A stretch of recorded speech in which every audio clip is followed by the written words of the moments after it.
Efesios capítulo 4. Vamos a dar lectura al versículo 1 hacia adelante, hermano. Vamos a orar. Le doy gracias a mi Padre. Gracias, oh buen Dios Todopoderoso, por este día y por este momento, por esta oportunidad que tú nos has escogido a cada uno de los que estamos aquí presentes, tanto como el que lleva la palabra como el que la escucha, Padre. Todo es de bendición para tu Hijo Jesucristo, Señor.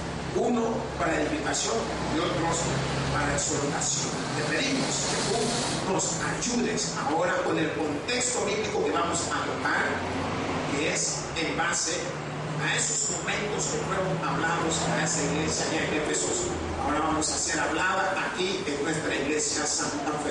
Te pedimos, Padre, que bendigas esta iglesia, bendice a nuestro hermano y provéenos sabiduría de tu palabra. En Cristo Jesús hemos orado. Amén. Y dice así la palabra de Dios en el nombre del Padre, del Hijo y del Espíritu. Amén. Efesios capítulo 4, versículo 1 nos dice: yo pues, preso en el Señor, os ruego que andéis como es digno de la vocación con que fuisteis llamados, con toda humildad y mansedumbre, soportándonos con paciencia los unos a los otros en amor, solícitos en guardar la unidad del Espíritu en el vínculo de la paz, un cuerpo y un espíritu, como fuisteis también llamados en una misma esperanza de vuestra vocación, un Señor, una fe, un bautismo, un Dios y Padre Todopoderoso, el cual es sobre todos y por todos y en todos.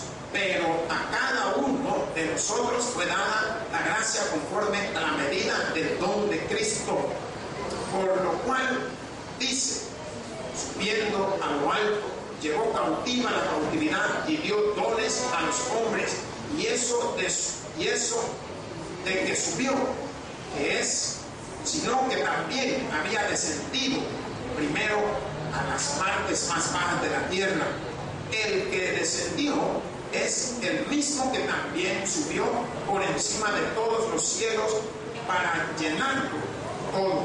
Y él mismo constituyó a unos apóstoles, a otros profetas, a otros evangelistas, a otros pastores y maestros, a fin de perfeccionar a los santos para la obra del ministerio, para la edificación del cuerpo de Cristo, hasta que todos lleguemos a la unidad de la fe y del conocimiento del Hijo de Dios, a un varón perfecto a la medida de la estatura de la plenitud de Cristo, para que ya no seamos niños fluctuantes llevados por doquiera de todo viento de doctrina por estratagemas de hombres que para engañar emplean con astucias las artimañas del error, sino que siguiendo la verdad en amor, crezcamos en todo en aquel que es la cabeza, esto es Cristo, de quien todo cuerpo, bien concertado y unido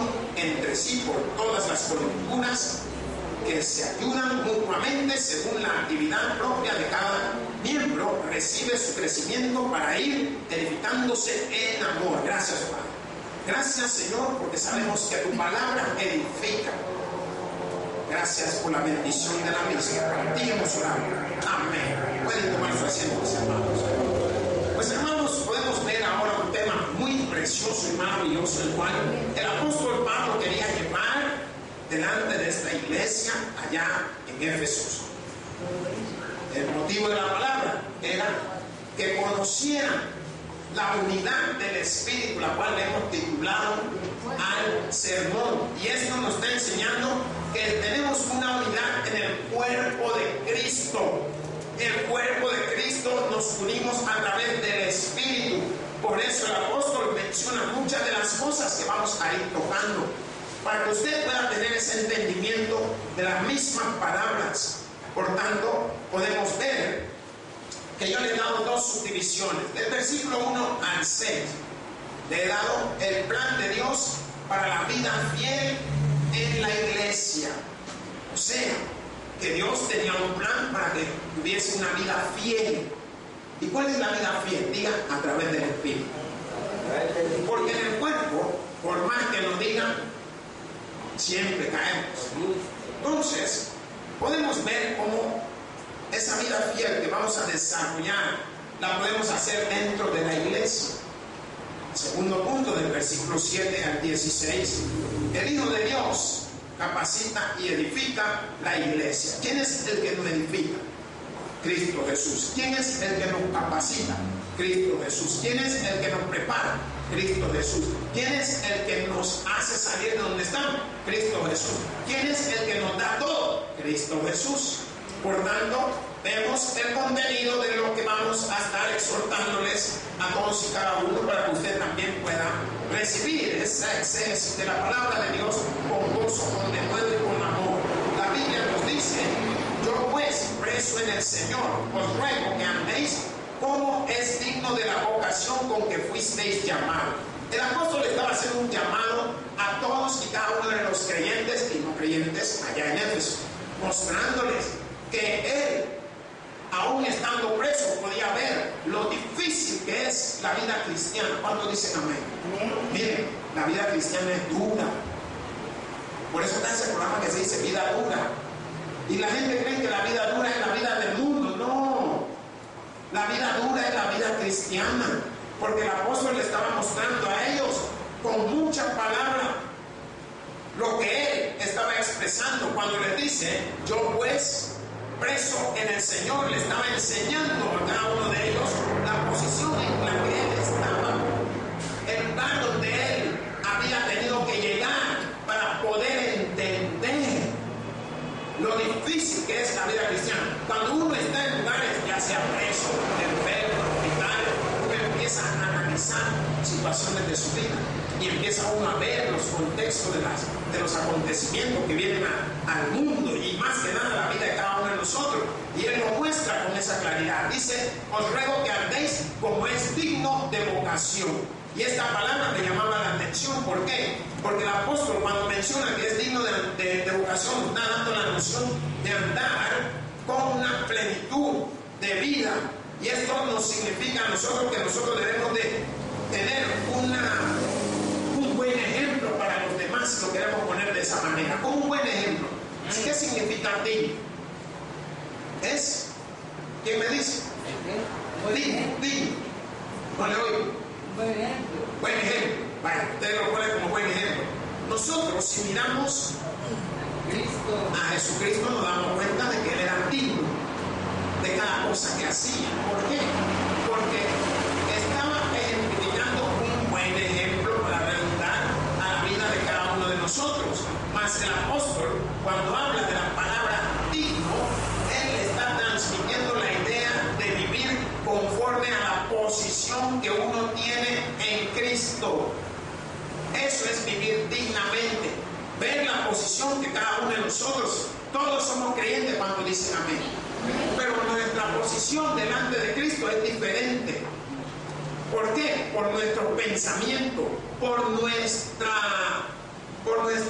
podríamos decir, crecimiento espiritual. Entonces, él, cuando enfoca esto, os ruego que andéis como es digno de la vocación con que fuisteis llamados. Cada uno de nosotros hemos sido llamados al servicio de Dios. Hemos sido llamados a la palabra de Dios, a escuchar, a aprender, a crecer. Entonces, debemos de andar con dignidad. ¿Qué significa dignidad? Mostrar respeto, mostrar reverencia, mostrar entrega, mostrar amor, mostrar bondad, mostrar todas las cosas que nosotros conocemos, en Cristo. Mas la palabra de Dios nos dice en el versículo 2: con toda humildad y mansedumbre, soportándoos con paciencia los unos a los otros en amor. Hermanos, esto que el apóstol manifiesta cuando dice con toda humildad, algunos teólogos manifiestan que la palabra humildad no se encuentra en el latín y en el griego, sino que es una palabra que fue un compuesto de lo que es la mansedumbre y el amor. Entonces, cuando el apóstol manifiesta esta palabra, cuando dice con toda humildad y mansedumbre, nos está enseñando algo muy precioso. ¿Por qué? Porque, ¿qué significa mansedumbre? Esto es el producto de la humildad, si usted lo quiere ver de esa manera, y se puede dar cuenta que también se refiere a la actitud de un buen ejemplo o de la plenitud de la tranquilidad emociones en el cual cada uno de nosotros vivimos. Una persona mansa, una persona que usted lo reconoce por su apacible paciencia. Miren hasta dónde llegamos. Una persona que trata de controlarse, una persona que trata de entender. Ahora, nosotros miramos a las personas que son mansas, lo miramos con el otro contexto, no de manso, sino de que trae sed de cuello, dice. No entiende lo que es la mansedumbre, pero el apóstol cuando manifiesta con toda humildad y mansedumbre, soportándolos. ¿Qué significa eso? Hermanos, dígale al que está a su lado, debemos de tener tolerancia. Mire, el día de ayer, una de mis hermanas por fin vino aquí al país y la trae aquí a la iglesia que conocieron. Y ellos saben lo que yo soy. Y lo primero, como yo ya sabía que me dijo, saben que todas mis locuras, dicen, este no ha cambiado para nada. ¿Pero por qué? Porque mis bromas y mi forma de ser con mis hermanas es única. Y el hecho de que no me habían visto, ya teníamos casi unos 6, 7 años. Entonces, ellas muy contentas, teníamos uno de mis sobrinos, y bien contentos de ver. ¿Qué significa? Soportarnos, que ellos, a pesar de que uno ya no está allí, el tiempo que uno estaba, de alguna manera, nos soportábamos unos con los otros. ¿Por qué traigo a reducir mi familia? Porque usted también tiene su familia y usted se da cuenta que dentro de la familia hay un contexto difícil. No todos se llevan por igual, no todos se tratan por igual, pero sí debemos de aprender a soportar aunque no me caiga bien el otro. Y eso es lo difícil, por eso el apóstol manifiesta este contexto con toda humildad y mansedumbre, soportándolos con paciencia. Tenemos que ser pacientes. Es increíble ver que la paciencia viene con la edad, cuando dicen amén. ¿Y por qué? Porque ya no podemos ir más rápido como éramos. Miren la edad de los ancianos, ellos todo lo hacen tranquilo. Miren la edad de los jóvenes, de los niños, todo lo hacen corriendo. Spiri González, volando. Pero la palabra del apóstol se está enfocando prácticamente, enseñándonos algo muy precioso, el aprender a soportarnos los unos a los otros. ¿Qué significa esto? Que tenemos que poner en práctica la humildad y la mansedumbre, y ahí se va a manifestar la paciencia que se refleja en un amor que es benévolo, o sea, que es bueno. Cuando usted soporta a alguien, y es increíble ver madres que les toca a veces soportar a sus hijos e hijas, o al contrario, los hijos que les tocan soportar a los padres después de ciertos años. La palabra lo está mandando. El apóstol estaba hablando a la iglesia y le estaba enseñando que tenía que haber alguien, usted tenía que ver ese amor hacia los demás, ese amor hacia los otros, tenía que manifestarse desde adentro. Así como una madre manifiesta su amor hacia sus hijos, también nosotros aquí en la iglesia debemos de manifestar nuestro amor hacia nuestros hermanos. Por eso él lo enfoca en el contexto cuando dice soportándonos unos a otros en amor. ¿Qué significa? Soporte al hermano. Toque el que está a su lado, diga hermano. O sea, la palabra lo manda. Aunque yo no quisiera soportarte, tengo que soportarte. ¿No se han dado cuenta que hay hermanos que son penos? Hay unos que son tranquilos. Hay hermanas que son chistosas. Hay unas que son pegajosas. Hay unas que son melosas. Hay unas que ni voltean a ver. Sopórtela aunque no lo voltee a ver, hombre. ¿Por qué? Porque como no lo voltea a ver, ay, es que esa creía. No. Téngale paciencia. Así como dicen, un día va a caer. No, que va a caer, que usted ya está pensando lo que no es. Sino que un día le va a hablar. Un día va a mostrar su amor interior hacia los demás. ¿Pero qué? Hay personas que llegan a la iglesia y al ver la actitud de muchos de nosotros, deciden quedarse o deciden irse. ¿Por qué? Porque desde que llegan a la iglesia, no ven que esta es una iglesia donde todos tenemos cara de payaso, sino que tenemos cara de bulldog, todos ¿Quién va a entrar, hermano? Si el bulldog con solo verlo, aunque no muerda ni hacen nada, lo asusta. Pues así también nosotros, cuando vemos venir a los hermanos, cambiemos nuestro rostro, demos una sonrisa, que se sientan agradables los hermanos, que sientan una gran acogida. Dicen, ay, qué bueno como me han acogido en esta iglesia. Ay, mira que me sentí como ni en mi casa. Eso se llama soportando. ¿Sabe por qué? Porque nunca nos vamos a dar cuenta quiénes nos han soportado a nosotros. Por más que quisiéramos, no nos vamos a dar cuenta, porque le digo, no en todos lados caemos bien. Cuando dice también, más la palabra de Dios nos dice, solícito en guardar la unidad del Espíritu en el vínculo de la paz. El apóstol estaba mostrando algo muy precioso. Estaba haciendo un énfasis en mostrar la unidad del Espíritu. ¿Qué significa? Ese amor verdadero de todos los creyentes. Hay quienes vienen a la iglesia para ver qué se consigue. Hermanos, yo les digo, de aquí han salido hasta casados, amarrados, divorciados, golpeados, tronqueteados, levantados, de todo ha salido de la iglesia.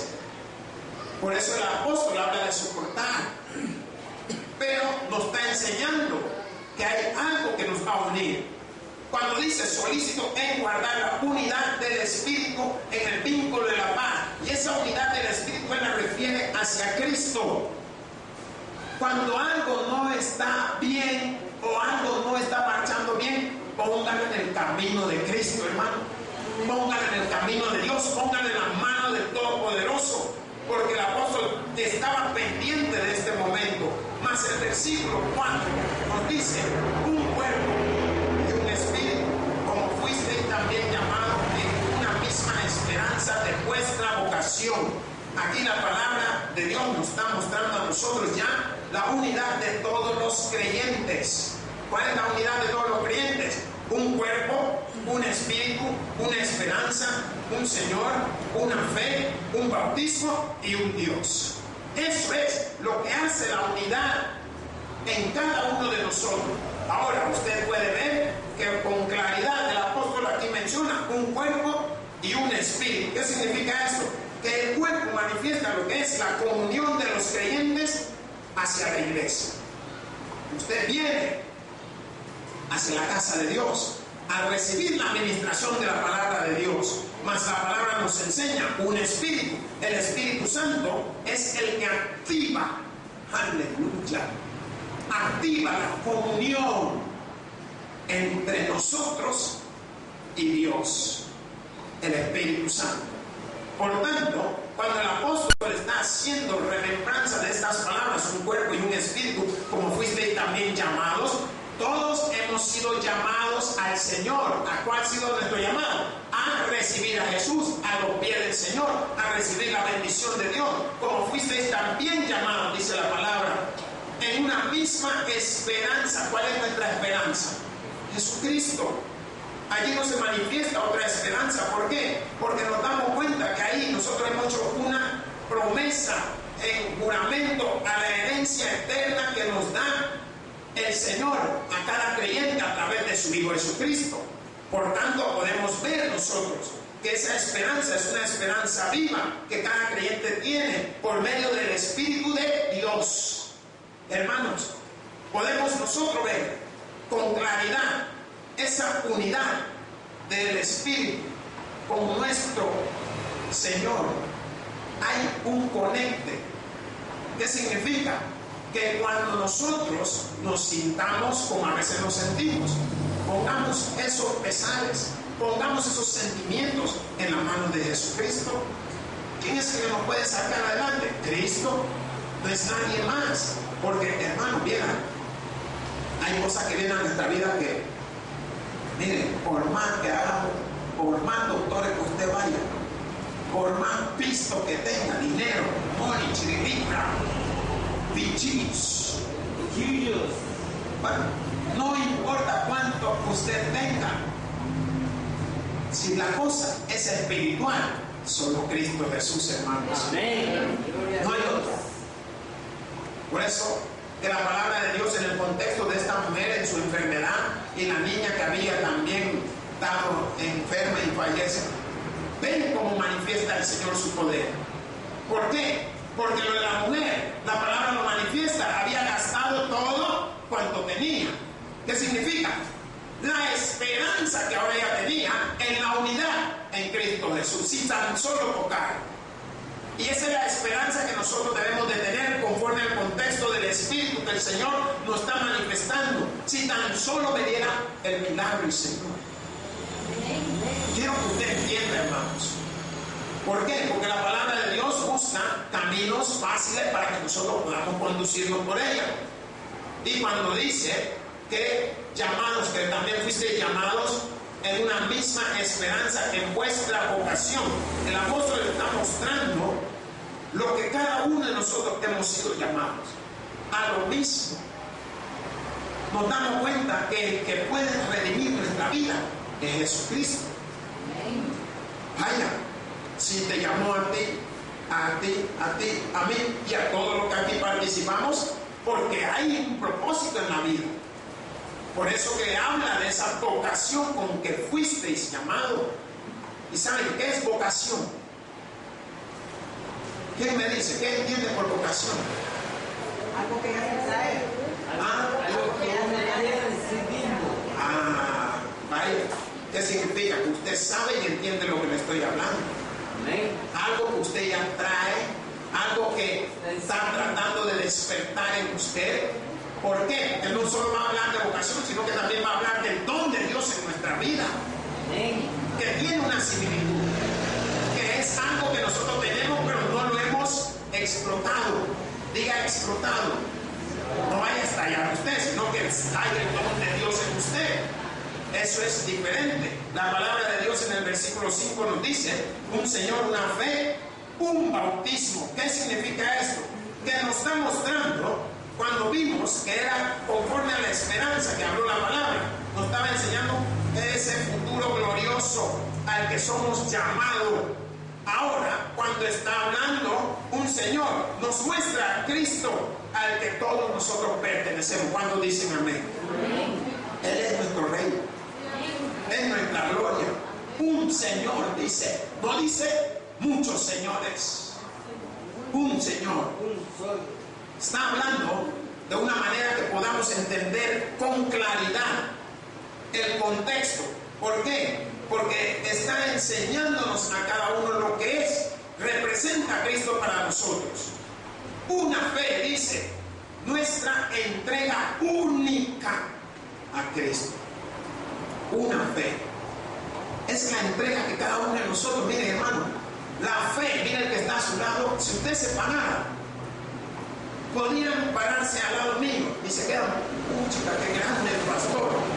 No, eso no es la grandeza que Dios mira. Dios mira la grandeza de la fe, que aunque usted sea chiquito, su fe puede ser más alto que yo. La gloria de Dios. Esa es una fe. Por eso el Señor lo está manifestando. El apóstol le estaba mostrando a ellos que entendieran una fe, que mostrara esa entrega única que cada uno tiene. ¿Por qué uno recibe más que otro? Diga, por fe.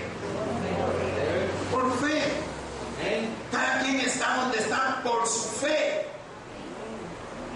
La palabra de Dios dice: tu fe te ha salvado, tu fe te ha sanado. ¿Qué está mostrando el Señor? Que no importa el tamaño físico de la persona, la fe es la comunión entre el hombre y Cristo. Por eso dice una fe. Habla también de un bautismo, y el bautismo está simbolizando algo: la entrada a la iglesia. El bautismo representa ese estado después de que usted ha recibido ese llamado, ha contestado ese llamado, hoy está apto para poder bautizarse. Un bautismo. Y eso representa el lavamiento del cuerpo en agua. La muerte y resurrección está representando ese bautismo. ¿Y muerte y resurrección de quién? Diga, de Jesucristo. Gloria a Dios, hermanos. Sí, es precioso cómo el apóstol está mostrando esta unidad de los creyentes en Cristo, cómo manifiesta esta unidad espiritual.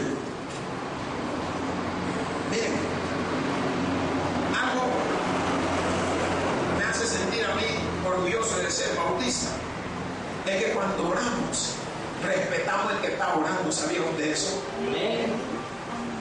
Cuando oramos, uno guía. Miren qué bonito. No estamos orando por competir a ver quién dice más cosas y quién habla más cosas. No. Está orando, uno guía. Terminó ese, interviene otro. Eso se llama comunión y entendimiento espiritual. Saber en qué momento te toca a ti orar o no. Pero el que estemos orando 6 y los 6 están orando y nadie oye lo que dice bien y lo que dice el otro, ¿cómo? Pero tenemos esa comunión con Cristo, que queremos y estamos atentos a la oración del hermano.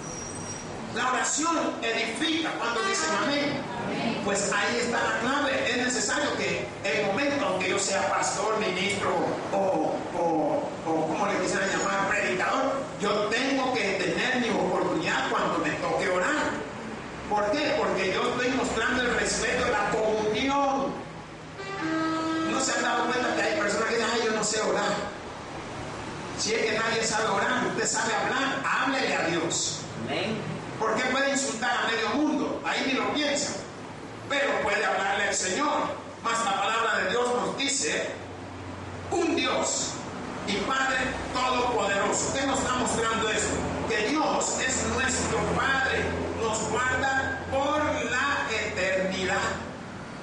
Un Dios, no varios dioses. Uno, nuestro Padre. Mas la palabra dice, en su contexto, un Dios y Padre Todopoderoso, el cual es sobre todo. Ya no necesitan más dioses.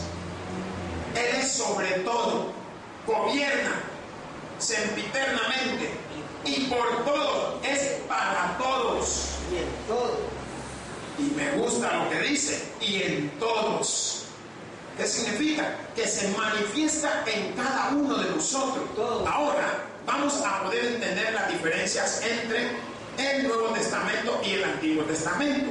En el Antiguo Testamento habían apariciones espirituales, revelaciones de Dios, habían teofanías del Señor, el cual Él se le aparecía, o ya sea en espíritu o en hombre, a las personas o a través de una salsa o a través de algo. Hoy ya no es de esa manera, porque esto era para los antiguos, de la manera como le habló a David, como le habló a Abraham, como le habló a Noé. Así se le aparecía a cada uno de ellos. En el momento que se le aparece a Moisés y le habla a través de la zarza, pues ahora la palabra a través de la gracia de Dios nos ha dado una oportunidad magnífica y preciosa con la muerte y resurrección de nuestro Señor Jesucristo. ¿Por qué? Porque en el momento que muere Cristo, rompe la tela, si lo quieren llamar así, o la cortina, le llaman el velo, se rasga hasta abajo, de arriba abajo, y todos tenemos acceso a la gloria de Dios. Gracias a Cristo, hermanos. Un Dios y Padre Todopoderoso. El versículo 7 nos dice, pero a cada uno de nosotros fue dada la gracia. Miren, dígale al que está a su lado, me han dado gracia. Hermano, por más bravo que usted sea o enojado, usted tiene su gracia.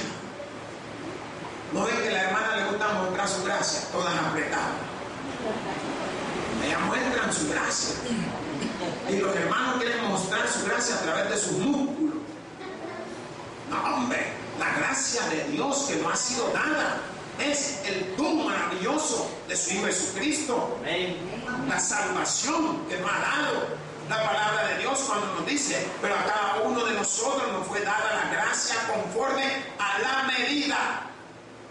O sea, que nos han dado conforme a la medida del don de Cristo, conforme a lo que Él ha definido en cada uno de nosotros. Por eso que cuando nosotros recibimos, nos damos cuenta que esta palabra, pero a cada uno le ha sido dada, se traduce a pesar de eso o por otra parte. ¿Esto qué significa? Nos está enseñando las traducciones que hay en otros libros y en otras Biblias, y esto también nos muestra claramente que cada uno de nosotros hemos recibido conforme a la medida que Cristo ha visto en nosotros. ¿Y cómo es eso? Vaya, Dice que el Señor, al irse, a unos le dio dones. A uno le dio 10, a otro le dio 5, a otro le dio 1, a otro le dio 3. En otro contexto de la Biblia nos habla que a uno le dio 5, a otro le dio 3 y a otro le dio 1. Le dio a cada uno, ¿para qué? Para que lo manifestaran, para que produjeran. Hermanos, el don que Dios nos ha dado a nosotros es para que produzcamos más de lo que nos ha dado. Más esta palabra en el contexto bíblico, cuando nos enseña, conforme a la gracia, conforme a la medida del don de Cristo, esto está llevándonos a que nosotros podamos entender que la medida del don de Cristo en el creyente es el don espiritual que Dios ha distribuido a cada uno. Cada uno tiene una escala individualmente de acuerdo a su voluntad. O sea, a Él le ha dado de acuerdo a su voluntad. Y eso me llama la atención cuando vemos el hombre de la viña que sale y contrata obreros a diferentes horas. A la hora del pago le dio conforme a su voluntad. ¿Cuál fue la voluntad de este hombre de la viña? Darle 100 a cada uno, y sin importar a la hora que llegó. ¿Qué es lo que le estoy llamando la atención? Que a Dios no le importa si usted tiene 20 años de cristianismo y yo tengo 1. Él nos da conforme a su gracia. No es por los años de cristianismo, porque ¿saben qué? Hay quienes tienen muchos años y son unos grandes malignos. Y hay quienes lo que no han ni llegado bien y bien apacibles, bien tranquilos y bien calmados. Entonces, Dios sabe lo que está hablando a través del contexto, por lo cual el versículo 8 nos dice, por lo cual dice, subiendo a lo alto, llevó cautiva la cautividad y dio dones a los hombres.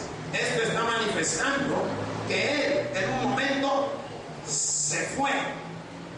Busquemos lo que nos dice Salmos 68. 68, 18. Busque Salmos 68, 18. Aquí nos narra algo que es bien interesante. Cuando lo tengan, me da un amén. Gloria sea para Dios. 68, 18. Amén. ¿Qué nos dice ese versículo?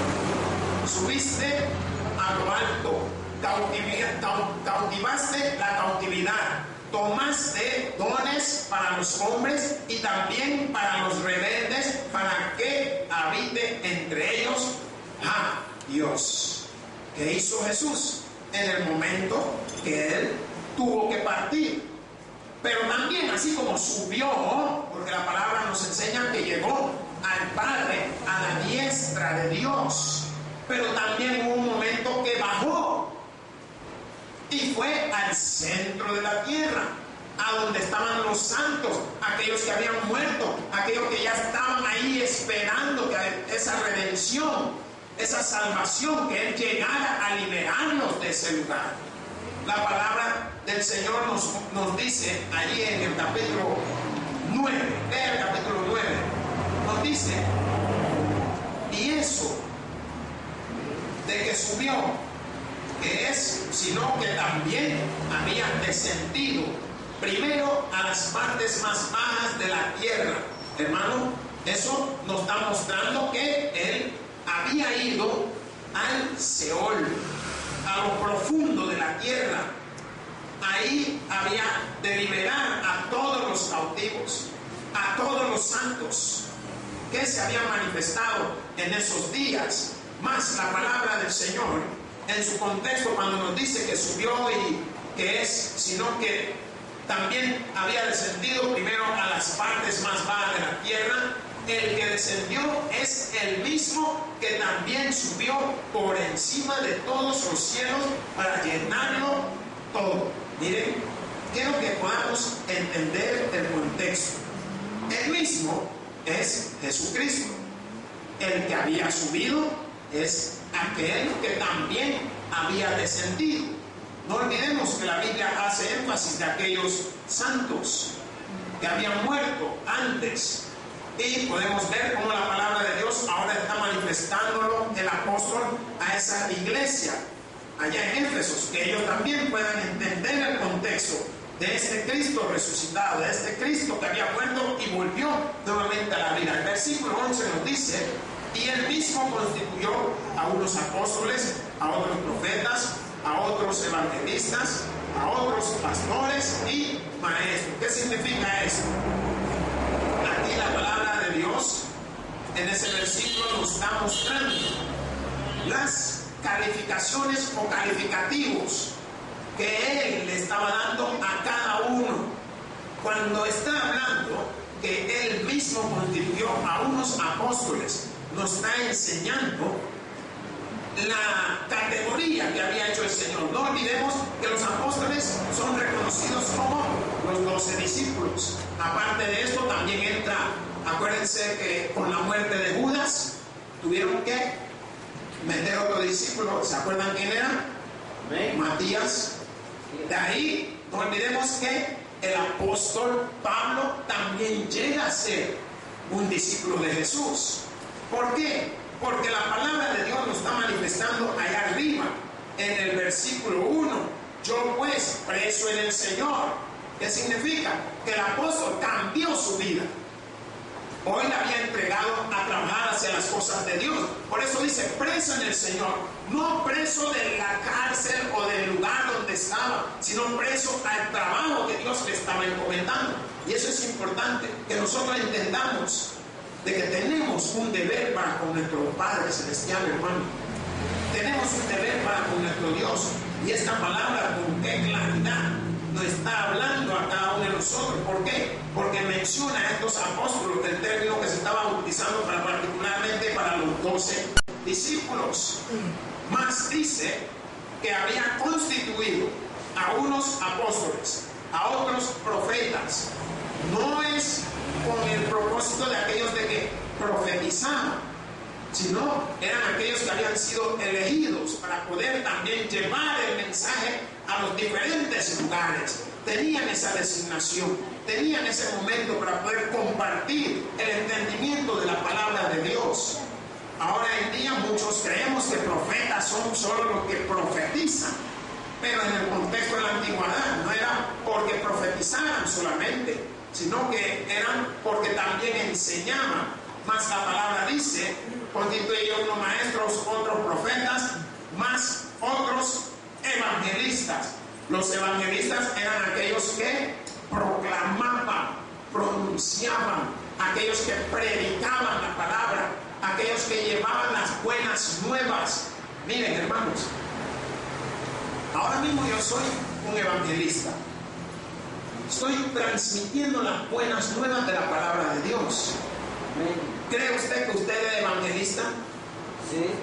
Usted es evangelista. ¿Por qué? Si usted se va de este lugar, a cualquiera que usted vaya y le hable conforme a lo que usted ha escuchado, usted es un evangelista. Está llevando las buenas nuevas de la palabra de Dios al corazón de cada uno de los hermanos. Más la palabra dice, y a otros pastores y maestros. Y esto llamaba mi atención. ¿Por qué? Porque cuando hablaba de pastores y maestros nos está enseñando que no es solo el contenido del cargo que se desempeñaba de liderazgo en una iglesia, sino que la palabra griega se traduce simple y sencillamente en particular. El que enseña, el que está dispuesto a sufrir por Cristo. Miren, no es fácil ser maestro, hermano. Yo le digo, tengo más de 20 años de estar enseñando y se paga un precio. Se paga un precio. La voz, la salud, uno se va deteriorando. Pero, ¿cuál es el gozo? Ven, ¿cuántos niños, jóvenes y adultos lograron su carrera? Ese es el gozo. Y la palabra de Dios en el contexto que el apóstol está manifestando, cuando manifiesta esto de pastores y maestros, está enseñando ese significado de aquel que normalmente es el apacentador. El maestro siempre es como un pacificador, alguien que está queriendo instruir y preparar. Jesús vino como maestro, él enseñaba, él era un apacentador instruía, preparaba a cada una de las personas. Mas la palabra de Dios nos dice en el versículo 12, a fin de perfeccionar a los santos para la obra del ministerio, para la edificación del cuerpo de Cristo. Aquí nosotros podemos ver, cuando la palabra habla de perfeccionar, esto se refiere a restaurar algo a su condición original. Aleluya. ¿Saben? Cuando usted, hermanas, ¿cuántas se arreglan antes de venir? Se arreglan el pelo, las pestañas, las cejas, se sacan el diente, le dan vuelta para que se te la brille más. Todo eso se llama perfeccionar. Usted empieza a arreglarse, a cambiar. ¿Para qué? Para de alguna manera verse de una forma diferente a la que usted por general pasa en el hogar o en algún otro lugar. Por tanto, el apóstol en esta palabra, cuando nos dice a fin de perfeccionar a los santos para la obra del ministerio, esto se está refiriendo a el cambio que cada uno de los que reciben la palabra de Dios marca su vida de alguna manera y les lleva a que de por hecho completamente uno empieza a poder ver, vaya, pongámoslo de esta manera, alguien que no era obediente y la mamá le insiste, mira hijo, tiene que cambiar, mira hijo, venía a la iglesia. Llega un día a los 110 años, el hijo entendió y viene a la iglesia, ya empieza a perfeccionar.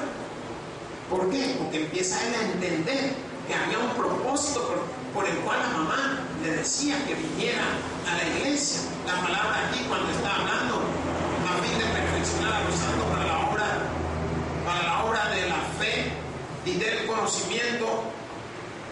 No, yo ya me fui hasta abajo. Para la obra del ministerio, para la edificación del cuerpo, es que cada uno de nosotros, cada vez que usted viene a la casa de Dios, es perfeccionado cuando dice no. La palabra algo hace en su vida, mas nos dice el versículo 13, hasta que todos lleguemos a la unidad de la fe y del conocimiento del Hijo de Dios, a un varón perfecto a la medida de la estatura de la plenitud de Cristo. Significa que de tanto oír la palabra de Dios, llegamos a conformar lo que Dios en su contexto declara como un varón perfecto. Nosotros no vamos a ver perfección nunca en nadie, porque siempre le vemos algo. Si es la hermana, le vemos, mira que cuando camina le hace esto, o si no, que el hermano cuando camina voltea aquí adelante. Algo siempre le vamos a ver. Dios no está mirando eso, Dios está mirando lo espiritual. Amén. Lo que se perfecciona en el hombre, lo que nos hace llegar a la plena plenitud de Cristo, es nuestro espíritu. Mas la palabra de Dios dice, para que ya no seamos niños fluctuantes, llevados por doquiera de todo viento de doctrina. ¿No se han dado cuenta que hay gente que no tiene una simiente fuerte en Cristo Jesús? Simiente fuerte es parado sobre la roca. Bien, ya ven que no está fuerte eso. Pero si le doy vuelta, aquí sirve. Aquí sirve. Eso es estar fuerte. Eso es estar parado en una simiente fuerte. Nuestra simiente no se llama el mundo. Nuestra simiente se llama Jesucristo. Cuando dice y gloria sea al Señor. Y nos damos cuenta, gloria a Dios, que ya no somos como niños fluctuantes. ¿Por qué niños fluctuantes? El niño va a decir, mamá, eso. Se lo da a la mamá. ¿Qué era? Mamá, todo lo que le quiere. Que es el ejemplo típico del hombre. Que está aquí, vaya, vaca, eso es fluctuar. En buen salvadoreño lo conocen como los hermanos canguro tipo conejo. Entonces se llaman cangureros. Esos van saltando de iglesia en iglesia. Y eso es lo que es fluctuar. Fluctuar es que no hay estabilidad. Si yo me paro en la piedra, vieron que no hay estabilidad. ¿Por qué? Porque no estoy firme. Y la firmeza no es sobre el hombre, sino sobre Cristo Jesús. Más la palabra de Dios cuando nos dice, por estratagema de hombres que para engañar emplean con astucia las artimañas de error. Si muchos hemos sido engañados, cuando dicen amén, si hemos sido engañados, es que algunas, es que yo creía que aquí era lo que no sé qué, ay, pero le doy dando, que no, ay, es que ¿dónde? Busquemos el Espíritu, hermano. Cuando usted va a un lugar, vaya porque el Espíritu de Dios le ha llevado, no porque la hermana le ha enganchado o el hermano le ha dicho. Si usted ha venido aquí, el Espíritu de Dios le ha traído por alguna razón, y la palabra de Dios es la que le va a convencer cuando usted la escucha. Versículo 15 nos dice, sino que siguiendo la verdad en amor, crezcamos en todo en aquel que es la cabeza, esto es Cristo. Hermano, siga la verdad. Miren, el día que usted ve que yo no le esté predicando con la Biblia, usted tiene toda autoridad de pararse e irse. ¿Por qué? Yo utilizo la palabra de Dios. Esta es la verdad de Dios, no la verdad mía. Entonces, aquí, cuando la palabra dice que siguiendo la verdad en amor, mire, siga lo que usted siente en amor. Crea lo que usted está haciendo. Crea que usted lo está haciendo no por el pastor, no por la hermana, no por su mamá, no por su papá, no por su esposo. Usted lo está haciendo por Cristo, hermano. ¿Por qué? Ahí es que está la bendición. Más la palabra dice en el versículo 16, de quien todo el cuerpo, bien concertado y unido entre sí por todas las coyunturas, que se ayudan mutuamente según la actividad propia de cada miembro, recibe su crecimiento para ir edificándose en amor.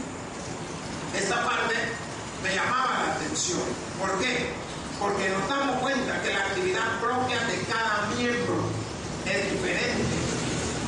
Si usted mira, el cuerpo humano está compuesto por cabeza, tronco, pies, extremidades, brazos, dedos, y de ahí vienen todo lo demás: boca, ojo, nariz, oído, las papilas gustativas, vienen que el tímpano, viene que no sé qué, que la visión, viene que el cerebro, viene que el hígado, que el estómago, que la espalda, que todo. Pero lo que me llama la atención es que de quien todo el cuerpo bien concertado. ¿Qué significa? Tiene que haber una armonía entre tu cuerpo y tu espíritu. Y tiene que haber una comunión entre tu espíritu y el Espíritu de Dios. Eso, cuando usted lo logre, la palabra me enseña de quien todo el cuerpo bien concertado y unido entre sí por todas las coyunturas, nos está enseñando que nuestra mano no es ajena a nuestro hombro. Nuestra mano no es ajena a nuestro codo. Nuestro brazo no es ajeno a nuestro tronco. Nuestro tronco no es ajeno a la parte de la pelvis o a los pies. Eso es, que están bien unidos. Y así debemos de estar todos y cada uno de nosotros en una unidad espiritual en Cristo Jesús. Hermanos, el que tiene oído para oír, que oiga. Por eso digo, gloria a Dios en la escritura y paz a todos aquellos que se gozan de la escritura. Pues te doy gracias, Señor, por este momento, Padre, y ese crecimiento que tú nos das a través de la palabra, de las escrituras, Padre. Gracias por ser piadoso con cada uno de nosotros, y cada uno podemos ver en su debido momento el resultado de habernos acercado a ti. Ahora en Cristo Jesús te pedimos, Padre, que nos bendigas por medio de tu palabra. Y hemos orado en acción de gracias. Amén. Pues el predicador ha terminado su mensaje. Quisiera tener la seguridad que al morir irá al cielo. Invóquele de esta manera: Señor Jesús, te recibo hoy como mi único y suficiente Salvador personal. Creo que eres Dios, que moriste en la cruz por mis pecados y que resucitaste al tercer día. Me arrepiento, soy pecador. Perdóname, Señor. Gracias doy al Padre por enviar al Hijo a morir en mi lugar. Gracias, Jesús, por salvar mi alma hoy. En Cristo Jesús, mi Salvador. Amén. Ahora ha nacido de nuevo a la familia de Dios. Le invitamos a que se congregue con nosotros. El Tabernáculo Bíblico Bautista, Amigos de Israel.